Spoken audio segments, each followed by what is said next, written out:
A deadly European heatwave putting huge pressure on hospitals as medics in Britain and France warn that facilities are struggling with the heat and a surge in medical calls. Hundreds of deaths linked to the extreme heat reported across the continent, with at least 55 from drowning, with these people seeking respite from the heat. In France, on the hot spell that has scorched Spain, the UK and France expected to shift east, temperatures continuing to soar to record highs. Forecasters in Germany and the Czech Republic warning of extreme conditions. Hundreds of people were evacuated in Spain's Aragon region after a wildfire. Military firefighters worked overnight to contain the blaze that has scorched at least 1,000 hectares. Scientists following an analysis of the situation say human-caused climate change is, quote, unequivocally responsible for this record-breaking heat wave. They added it would have been, quote, virtually impossible for such an event to have occurred 50 years ago.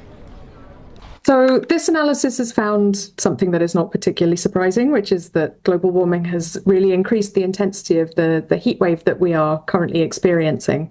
And actually, Europe is one of the regions of the world that is warming fastest, faster than any other landmass on the planet, apart from the Arctic. And Ross Cullen reporting this story on this story for CNN. He joins us live from Paris. Ross, that burden on hospitals or medical facilities in France as well as the United Kingdom, how bad is it? Yeah, it's getting very bad in terms of the hospital situation here in Paris and across the country.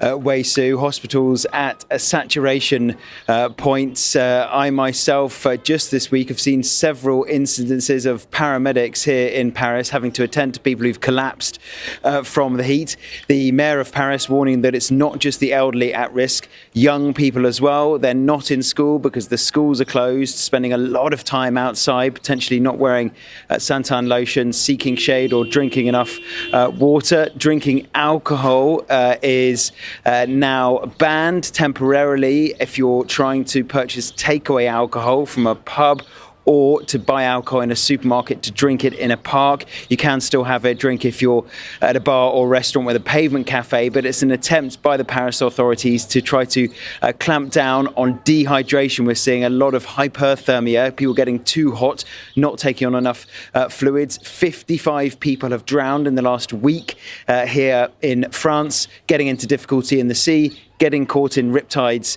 as well, and not being able to deal with the cold water shock. Also, perhaps people in Germany, the health authorities saying overestimating their abilities to swim in fast-moving rivers. The situation is slightly better. We are now below 40 degrees. Today here in Paris, it is 36.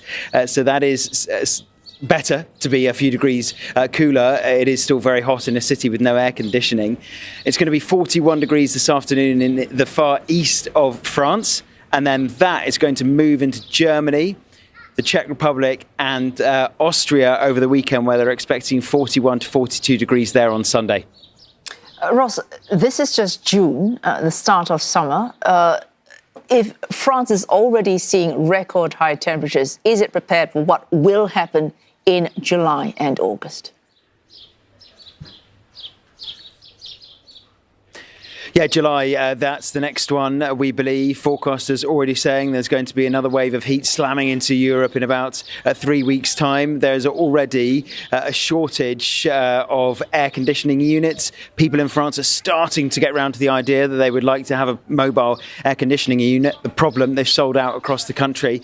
So people are trying to do what they can to try to cool themselves down. We are seeing warnings from health authorities across Europe. This is so intense, it is so lasting. It's been going on for more than a week now here in France. We had temperatures in the late 30s into the early 40s, day after day for Europe. It is something that is governments are now seeing the pressure they're coming under from the public and from the opposition parties in all countries to try to deal with this, to try to bring in air conditioning units in care homes. Today in France, there's a huge hundreds of thousands of students aged around 14 to 15 are taking their annual exam to try to get into high school. That is very complicated to do in this hot weather. They're having to have some exams outside, extended exams, so children can go and have a hydration break regularly throughout the test.